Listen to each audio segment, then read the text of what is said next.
यहाँ बहुत लोग बैठे हैं। मनोहर जी आए थे, परसोया जी बैठे हैं जो शायद मुझे नहीं जानते परसोया जी, तो ज्ञानचंद खोरवाल जी का बेटा हुआ है। तो 7 साल में ये दूसरी बार ये कि मैं किसी मंच पर आया हूँ। इससे पहले 2011 में अमरावती गया था, महाराष्ट्र। उसके बाद से मैंने किसी कार्यक्रम में जाना बंद कर दिया है और मैं नहीं आता, क्योंकि 7 साल से मैंने यही देखा है कि भाषणबाजी ज़्यादा होते हैं, काम नहीं होते। तो मैंने सिर्फ कुछ कार्यों तक अपने आप को सीमित किया, जिसमें था कि बाबा साहेब के विचारों को ज़्यादा से ज़्यादा लोगों तक लेके जाना, जिसके अंतर्गत मैंने बाबा साहेब की पुस्तकों को भारत में और विदेशों तक भेजा। आज बाबा साहेब की पुस्तकें बहुत सारी लाइब्रेरीज में पहुंच चुकी है। South Africa, Norway, Australia, Canada, UK, America, सब जगह बाबा साहेब की पुस्तकों को भेजा। उसके अलावा क्योंकि मैं एक फ़िल्म डायरेक्टर हूँ, तो लगभग 400 के आसपास मैंने वीडियोस बनाए हैं, क्योंकि हर कोई पढ़ नहीं सकता। आप अगर चाहें तो जाकर अम्बेडकर टाइम्स एक चैनल है यूट्यूब पर, जहाँ पर 33 वीडियो बाबा साहेब की पुस्तक बुद्ध और उनका धम्म के आप देख सकते हैं। बाबा साहेब के भाषणों के वीडियोस आप देख सकते हैं। और नए मीडिया, सोशल मीडिया, फेसबुक पर जाते हुए हमारा एक ग्रुप है, हमारा क्या मैंने बनाया हुआ है, शेड्यूल कास्ट ऑफ इंडिया, जिसमें 60,000 लोग जुड़े हुए हैं। डॉक्टर BR अम्बेडकर बुक्स नाम से ग्रुप है, इसमें 25,000 लोग जुड़े हुए हैं। SC ST OBC फ्रेंड्स नाम से ग्रुप है, इसमें 26,000 लोग जुड़े हुए हैं। और लगभग 50 के आसपास हमारे व्हाट्सएप पर ग्रुप्स हैं। तो अपनी सोशल मीडिया की, फिल्मों की मीडिया की, और मैंने खुद पर्सनली लॉ किया है। दिल्ली यूनिवर्सिटी से साइकोलॉजी में ग्रेजुएट हूँ और सत्यजित रे film and television institute Kolkata से फिल्म और डायरेक्शन के अंदर स्नातक हूँ। 7 सालों में बहुत सी चीज़ें देखी, बहुत से नेता देखे।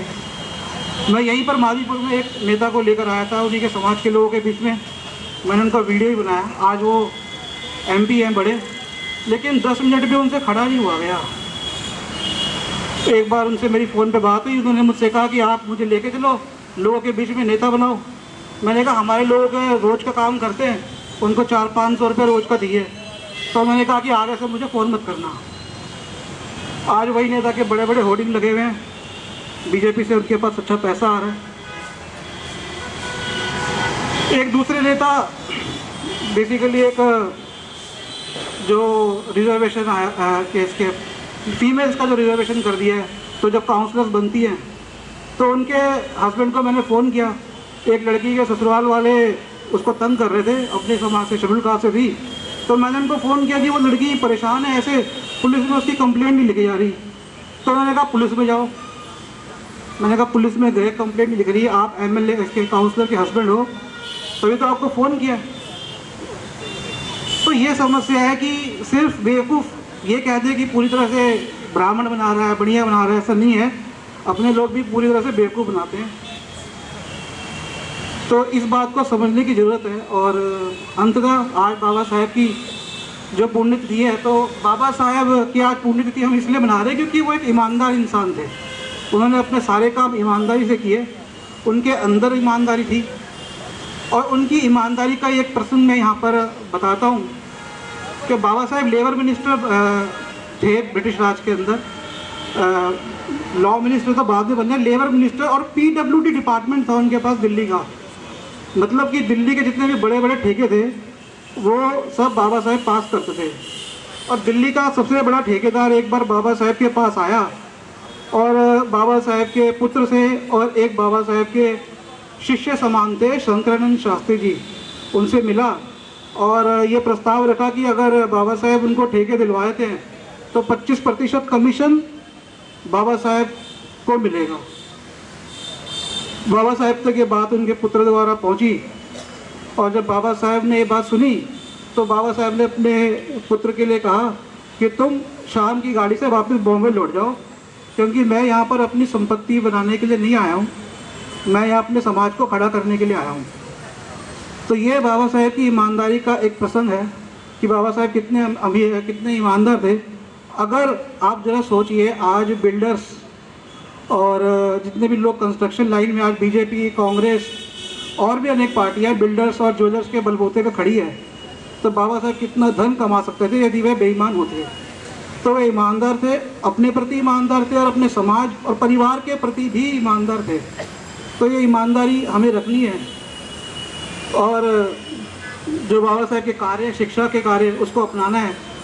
मैं इस बात से इत्तेफाक नहीं रखता कि बाबा साहब को नहीं पढ़ना, ज़्यादा से ज़्यादा बाबा साहब को पढ़ना है, क्योंकि एक लेखक इसीलिए लिखता है कि आने वाले समय में उसकी लिखी हुई चीज़ों की ज़रूरत होगी।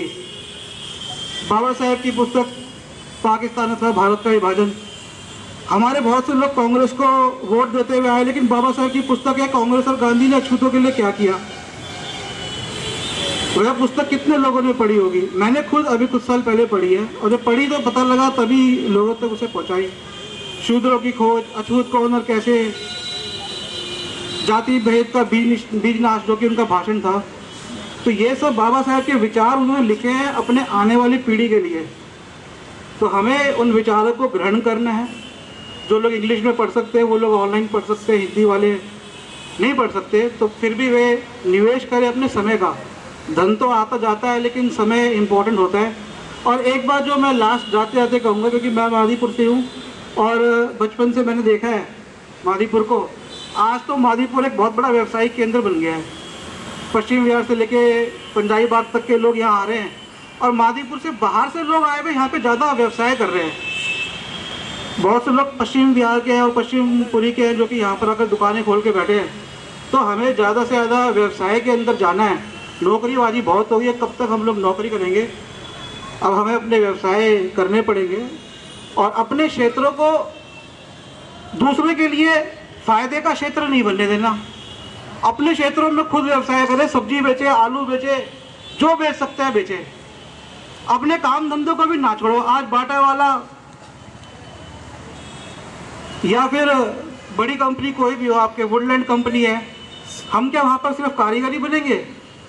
आज हमने लेदर का काम छोड़ा, आज 12,000 से 15,000 रुपये का लेदर का जूता है। लेदर इंडस्ट्री की कितनी मांग है।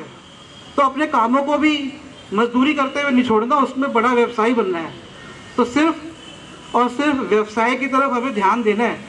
जब व्यवसायी बनेंगे, सीख होगी, शिक्षा भी आएगी और राजनीतिक सत्ता तो सबको पता है आज की डेट में पैसे से ही आ रही है। तो ये बात बोलते हुए मैं अपना वार्तालाप यहीं समाप्त करता हूँ। जय भीम, जय भारत, नमो बुद्धाय।